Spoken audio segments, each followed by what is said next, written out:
नमस्कार। NCERT biology के ज़रिए आज हम बात करेंगे एक बेहद क्रूशल टॉपिक, बायोडाइवर्सिटी कंजर्वेशन। जी बिल्कुल। आज की हमारी ये जो चर्चा है ये केंद्रित रहेगी ये समझने पर कि हमें जैव विविधता मतलब ये जो लाइफ की इतनी वैरायटी है इसे क्यों बचाना चाहिए। हाँ। और इसे बचाने के तरीके क्या हो सकते हैं। स्पेशली जो नीट एस्पिरेंट्स हैं उनके लिए अगले 10-15 मिनट बहुत इम्पोर्टेंट होने वाले हैं। हाँ बिल्कुल, क्योंकि हम इसमें इन सिटू एक्स सिटू कंजर्वेशन जैसे की कॉन्सेप्ट्स पर फोकस करेंगे। एग्जैक्टली और सोर्स मटेरियल तो हमारा एनसीईआरटी ही है, तो फैक्ट्स वहीं से होंगे, पर हाँ प्रेजेंटेशन एकदम कॉन्वर्सेशनल रहेगा। मतलब समझने में आसान। हाँ, और जहाँ ज़रूरी होगा इंग्लिश या इंग्लिश टर्म्स यूज़ करेंगे ताकि टेक्निकल चीज़ें क्लियर रहें। सो चलिए शुरू करते हैं ये एक्सप्लोरेशन बायोडाइवर्सिटी कंजर्वेशन का। बिल्कुल। देखिए, बायोडाइवर्सिटी सिर्फ देखने में अच्छी नहीं लगती, ये लिटरली हमारे सर्वाइवल का बेस है। और एनसीईआरटी इस पूरी बहस को कि क्यों और कैसे कंजर्व करें उसे बहुत सिस्टमैटिकली अप्रोच करता है। हाँ, तो सबसे पहले इसी सवाल पर आते हैं, why should we conserve biodiversity, मतलब क्या ज़रूरत है ये सब करने की। सोर्स बताता है कि आर्ग्यूमेंट्स कई हैं, कुछ एकदम प्रैक्टिकल, कुछ थोड़े फिलोसॉफिकल। पर सभी इम्पोर्टेंट हैं। हाँ, सभी इम्पॉर्टेंट है और एनसीईआरटी इन्हें 3 कैटेगरीज में रखता है, नैरोली यूटिलिटेरियन, ब्रॉडली यूटिलिटेरियन और एथिकल आर्ग्यूमेंट्स। तो पहले वाले से शुरू करें, नैरोली यूटिलिटेरियन, ये क्या है? हाँ, नैरोली यूटिलिटेरियन आर्ग्यूमेंट्स, देखिए ये फोकस करते हैं उन डायरेक्ट इकोनॉमिक बेनिफिट्स पर, मतलब सीधे आर्थिक लाभ जो ह्यूमंस को नेचर से मिलते हैं। सीधे लाभ? हाँ, इसेंशली ये वो फायदे हैं जिनका हम सीधा सीधा इस्तेमाल करते हैं, जिनका यूं कहें कि हिसाब किताब लगाया जा सकता है। अच्छा, यानी वो चीजें जो हम रोजमर्रा की जिंदगी में यूज करते हैं, जैसे सोर्स के नाता है फूड मतलब अनाज, दालें, फल, फायरवुड जलाने की लकड़ी, हाँ बिल्कुल। फाइबर यानी रेशे, कंस्ट्रक्शन मटेरियल। ये लिस्ट तो हाँ काफ़ी लंबी है। सही। इंडीड। और इसमें इंडस्ट्रियल प्रोडक्ट्स भी शामिल हैं।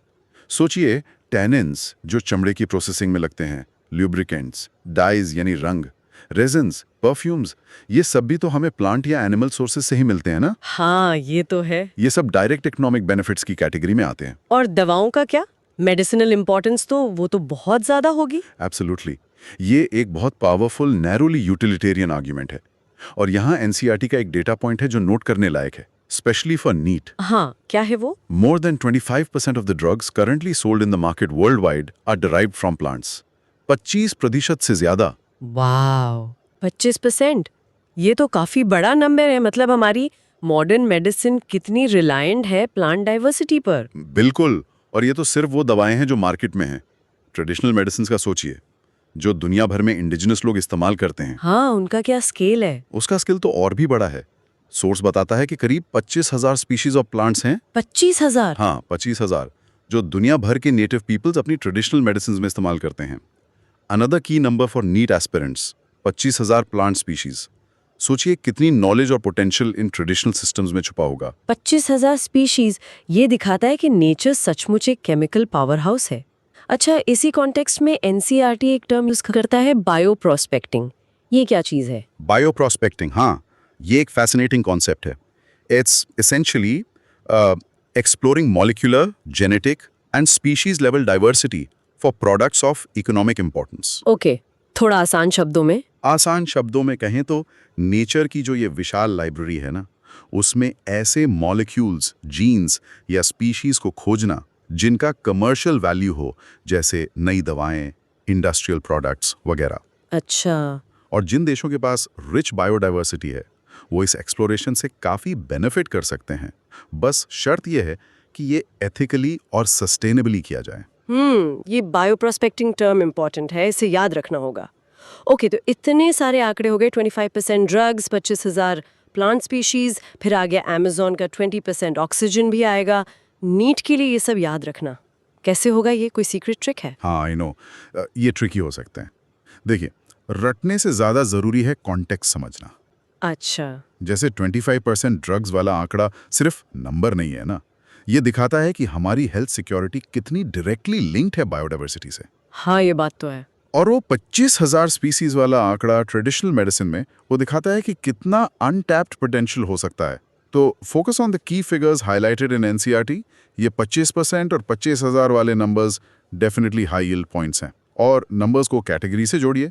नैरोली यूटिलिटेरियन मतलब डायरेक्ट इकोनॉमिक बेनिफिट्स, इस तरह लिंक करके याद रखना ईजियर होगा। पॉइंट टेकन, कॉन्टेक्स्ट इज की। ठीक है, तो ये थे नैरोली यूटिलिटेरियन आर्ग्यूमेंट्स। अब आते हैं दूसरी कैटेगरी पर, द ब्रॉडली यूटिलिटेरियन आर्ग्यूमेंट्स। ये कैसे डिफरेंट है? ब्रॉडली यूटिलिटेरियन आर्ग्यूमेंट्स देखिए, ये उन मेजर इकोसिस्टम सर्विसेज पर फोकस करते हैं जो बायोडाइवर्सिटी हमें प्रोवाइड करती हैं। Ecosystem services. हाँ, ये वो सर्विसेज हैं जिनके बिना शायद लाइफ ऑन अर्थ पॉसिबल ही नहीं होगी, लेकिन जिनका डायरेक्ट मार्केट प्राइस लगाना मुश्किल है। नैरो बेनिफिट से हटकर ये लाइफ सपोर्ट सिस्टम्स की बात करते हैं। लाइफ सपोर्ट सिस्टम्स, जैसे कि एनसीईआरटी क्या एग्जांपल्स देता है इसके? सबसे बड़ा, सबसे ड्रामेटिक एग्जाम्पल जो सोर्स देता है वो है ऑक्सीजन प्रोडक्शन। ऑक्सीजन? हाँ, द अमेज़न फॉरेस्ट, जिसे लंग्स ऑफ द प्लैनेट बी कहते हैं, हाँ, सुना है। सोर्स के हिसाब से is estimated to produce 20% of the total oxygen in the Earth's atmosphere through photosynthesis. 20%? पृथ्वी की 20% ऑक्सीजन? हाँ, सोचिए, प्लैनेट का लगभग 15th ऑक्सीजन सप्लाई एक सिंगल इकोसिस्टम से। This 20% figure from the Amazon, another potential need question. ये एक फंडामेंटल इकोसिस्टम सर्विस है। ये तो वाकई स्टैगरिंग है। ये सोचने पे मजबूर करता है कि डिफॉरेस्टेशन का इम्पैक्ट कितना गहरा हो सकता है। और पॉलिनेशन का क्या? उसके बिना तो फूड प्रोडक्शन ही रुक जाएगा शायद। प्रिसाइसली। पॉलिनेशन एक और क्लासिक एग्जाम्पल है ब्रॉडली यूटिलिटेरियन सर्विस का। बीज, बम्बल बीज, बर्ड्स, बैट्स, ये सब पॉलिनेटर्स हमारे क्रॉप्स को पॉलिनेट करते हैं। हाँ। इनके बिना हमें फ्रूट्स या सीड्स नहीं मिलेंगे। एनसीईआरटी तो साफ कहता है, without them you can forget about getting fruits और सीड्स फ्रॉम प्लांट्स। हमारी फूड सिक्योरिटी डायरेक्टली डिपेंडेंट है इन पॉलिनेटर्स पर, जो बायोडाइवर्सिटी का ही हिस्सा हैं। ये तो बिल्कुल सही बात है। हम अक्सर इन चीज़ों को फॉर ग्रांटेड ले लेते हैं। अच्छा, 100 एस्थेटिक प्लेजर्स की भी बात करता है, जैसे घने जंगलों में घूमना, वसंत में खिले फूल देखना, बुलबुल का गाना सुनना। क्या ये भी ब्रॉडली यूटिलिटेरियंस में आते हैं? Yes they do. ये इंटैंजिबल बेनिफिट्स हैं, लेकिन ह्यूमन वेलबींग के लिए जरूरी हैं। नेचर का रिक्रिएशनल, एस्थेटिक और स्पिरिचुअल वैल्यू भी ब्रॉडली यूटिलिटेरियन आर्ग्यूमेंट्स का हिस्सा है। The pleasure we derive from nature contributes to our quality of life. Interesting. और इन सर्विसेज की वैल्यू, क्या हम इन पर कोई प्राइस टैग लगा सकते हैं? मतलब अमेज़न की ऑक्सीजन की कीमत क्या होगी? यही तो पॉइंट है ब्रॉडली यूटिलिटेरियन आर्ग्यूमेंट्स का। इन सर्विसेज पर प्राइस टैग लगाना नेक्स्ट टू इम्पॉसिबल है। सर्विसेज की क्या कीमत लगाएंगे? कुछ रिसर्चर्स ने इनकी कीमत आंकने की कोशिश जरूर की है। अच्छा। हाँ, और वो फिगर्स एस्ट्रोनॉमिकल है, trillions of dollars annually. Source सीधे नाम नहीं लेता, पर कॉन्सेप्ट यही है कि ये सर्विसेज इनवैल्यूएबल हैं। We get them for free, but their worth is immense. Invaluable, बिल्कुल सही शब्द है। चलिए अब तीसरी और आखिरी आर्ग्यूमेंट पर चलते हैं, द एथिकल आर्ग्यूमेंट।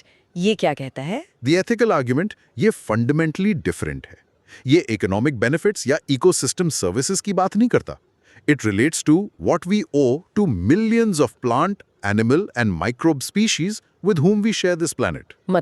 मतलब ये मोरालिटी और रिस्पॉन्सिबिलिटी की बात करता है। यानी ये आर्ग्यूमेंट कहता है कि हर स्पीशीज की अपनी इंट्रिंसिक वैल्यू है, चाहे वो हमारे किसी काम आए या ना आए, उसका एग्जिस्टेंस अपने आप में वैल्यूएबल है। Exactly. The core idea is that every species has an intrinsic value. उनका इस प्लैनेट पर रहने का उतना ही राइट है जितना हमारा।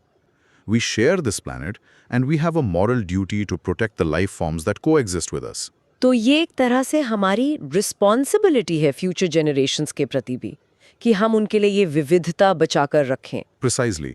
If we connect this to the bigger picture, हाँ, हमारी एक मॉरल ड्यूटी बनती है कि हम अपने बायोलॉजिकल लेगेसी की अच्छी तरह देखभाल करें, उसे प्रिजर्व करें और आने वाली पीढ़ियों, फ्यूचर जनरेशंस के लिए अच्छी कंडीशन में पास ऑन करें। It's about stewardship and intergenerational equity, है ना?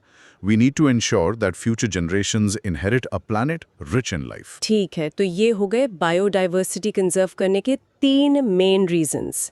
Narrowly utilitarian, direct economic benefits जैसे फूड, मेडिसिन याद रखें, 25% ड्रग्स, 25,000 ट्रेडिशनल प्लांट्स, बायोप्रोस्पेक्टिंग।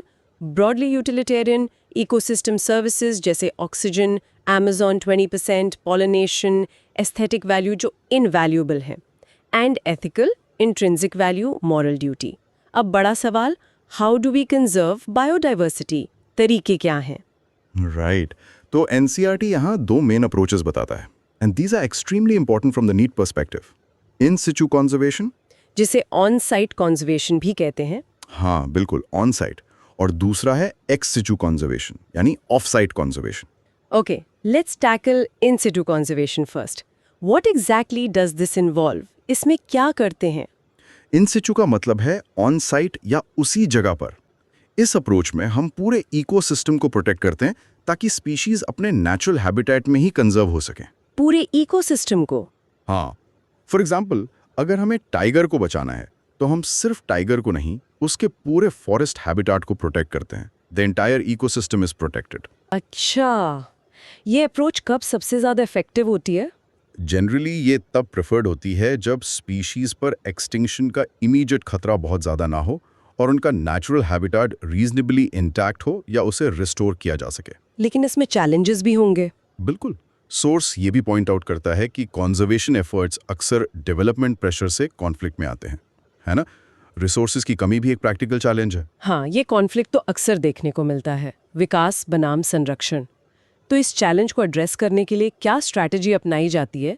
सोर्स में बायोडाइवर्सिटी हॉटस्पॉट्स का कॉन्सेप्ट है, ये क्या है? बायोडाइवर्सिटी हॉटस्पॉट्स, हाँ, ये कॉन्जर्वेशन प्लानिंग के लिए एक बहुत इंपॉर्टेंट स्ट्रैटेजी है।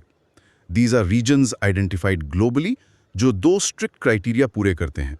पहला, they must have very high levels of species richness. मतलब वहाँ बहुत सारी डिफरेंट टाइप्स की स्पीशीज मिलती हैं। एग्जैक्टली। और दूसरा, a high degree of endemism. Endemism, इसका क्या मतलब है? एंडेमिज्म मीन्स कि वो स्पीशीज जो वहाँ मिलती हैं वो सिर्फ उसी रीजन तक सीमित हैं और दुनिया में कहीं और नहीं पाई जाती। अच्छा, वहीं की नेटिव हैं। हाँ बिल्कुल, वो प्रजातियां वहीं की नेटिव हैं और कहीं और नेचुरली नहीं पाई जाती।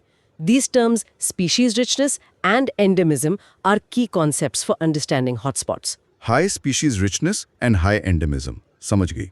और इन हॉटस्पॉट्स के बारे में कुछ स्पेसिफिक डेटा पॉइंट्स जो नीड के लिए रेलेवेंट हों? Yes, absolutely. NCERT provides some key figures. Initially, 25 biodiversity hotspots पहचाने गए थे globally. 25?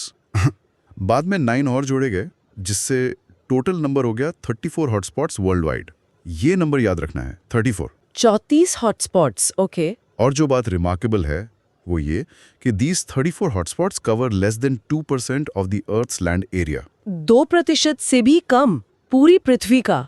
हाँ, लेस देन 2%। और इतनी कम जगह में इतनी डाइवर्सिटी। एग्जैक्टली, इस छोटे से एरिया में दुनिया की बहुत बड़ी proportion of plant and animal species पाई जाती हैं, स्पेशली एंडेमिक वंस। और एनसीईआरटी कहता है कि अगर इन हॉटस्पॉट्स को स्ट्रिक्टली प्रोटेक्ट किया जाए तो the ongoing mass extinctions could be reduced by almost 30%। 30% तक कमी, वाओ। हाँ, so these figures 34 hotspots, 2% land area, reduction potential of 30% are very important for exams. ये तो कॉन्जर्वेशन एफर्ट्स को फोकस करने का बहुत एफिशिएंट तरीका लगता है।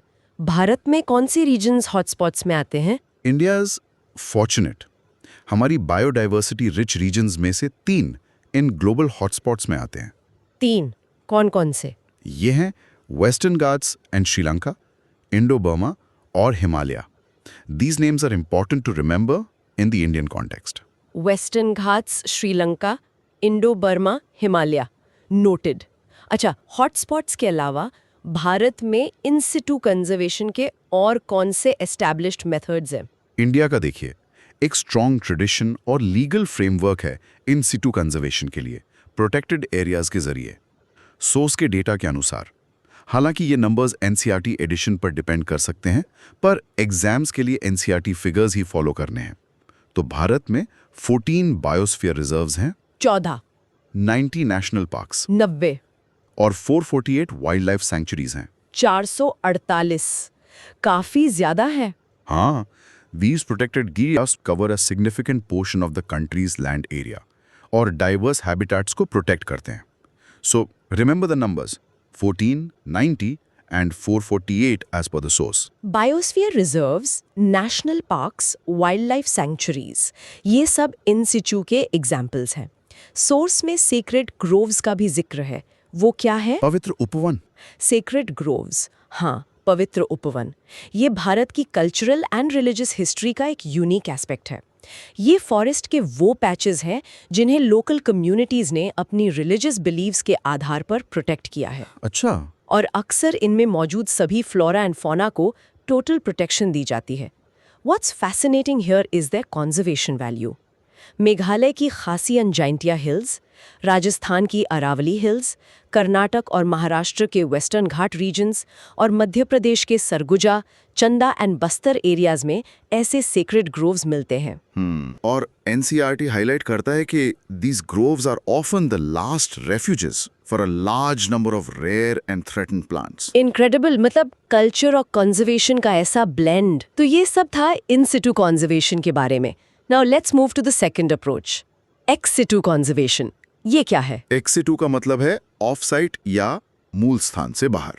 इस अप्रोच में थ्रेटेंड एनिमल्स एंड प्लांट्स को उनके नेचुरल हैबिटेट से निकालकर स्पेशल सेटिंग्स में ले जाया जाता है जहां उन्हें प्रोटेक्शन और इंटेंसिव केयर दी जा सके। ये कब जरूरी हो जाता है, मतलब इन सिटू क्यों काफी नहीं है? एक्स सिटू कंजर्वेशन तब रिजॉर्ट किया जाता है जब कोई ऑर्गेनिज्म अपने नेचुरल हैबिटेट में एक्सटिंक्शन के इतने हाई रिस्क पर होता है कि इन सिटू मेजर्स अकेले उसे बचाने के लिए पर्याप्त नहीं होते। अच्छा, may be the habitat is destroyed beyond repair, या फिर पॉपुलेशन साइज इतना छोटा हो गया है कि वो वाइल्ड में सर्वाइव नहीं कर सकता। इसके एग्जाम्पल्स क्या हैं? कुछ तो कॉमन होंगे शायद।